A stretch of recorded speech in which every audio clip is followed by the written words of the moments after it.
There is one verse in the Bible, one verse that sounds spiritual, one verse that sounds deep, one verse that even Jesus himself quoted.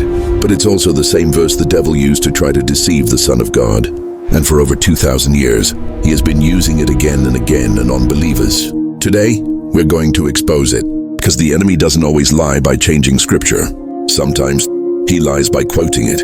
Let's go to Matthew 4. Jesus has been fasting for 40 days and 40 nights. He is physically weak, hungry, human, and then the tempter shows up. First temptation, turn stones into bread. Jesus responds with scripture. Second temptation, this is where it gets interesting. The devil takes Jesus to the pinnacle of the temple and says, "If you are the Son of God, throw yourself down. For it is written, He shall give His angels charge over you, and in their hands they shall bear you up, lest you dash your foot against a stone." That quote comes from Psalm 91. And that's the verse. Psalm 91. Here's what most people miss. The devil did not invent a fake verse. He quoted the Bible accurately, but he removed context. He twisted application. He weaponized promise.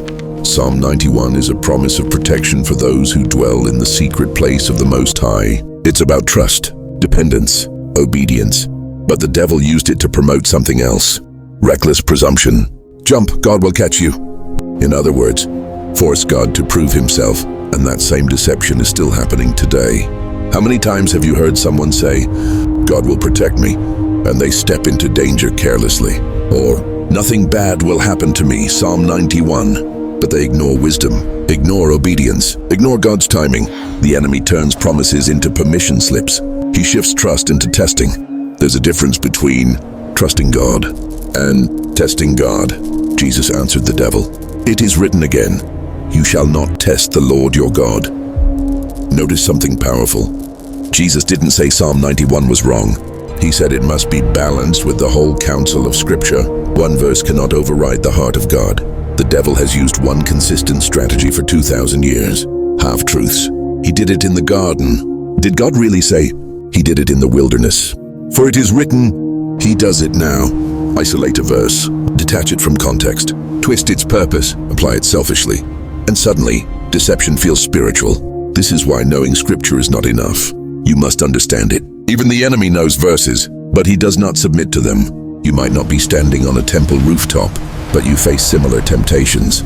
Take the shortcut, God understands. Compromise a little, God forgives. Make it happen yourself, God will back you up. It sounds spiritual, but it's manipulation. When you try to force outcomes and call it faith, that's not trust. That's pressure. Faith obeys.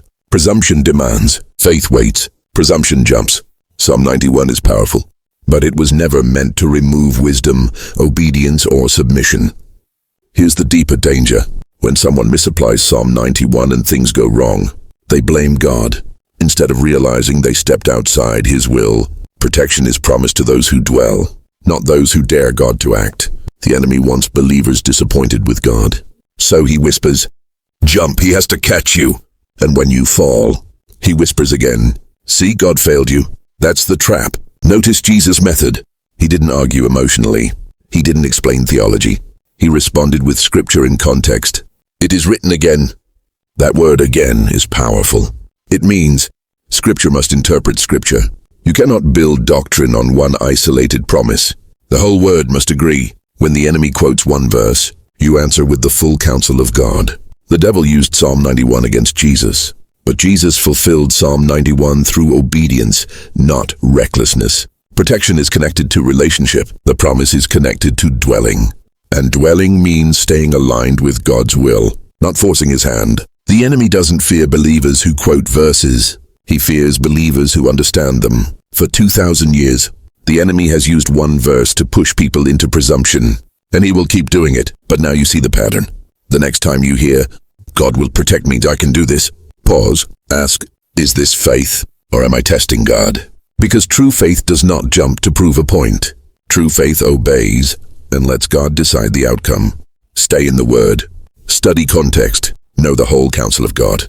And remember, the enemy can quote Scripture, but he cannot live it. If this message opened your eyes, share it with someone who needs discernment today. And stay rooted, because deception often sounds like truth.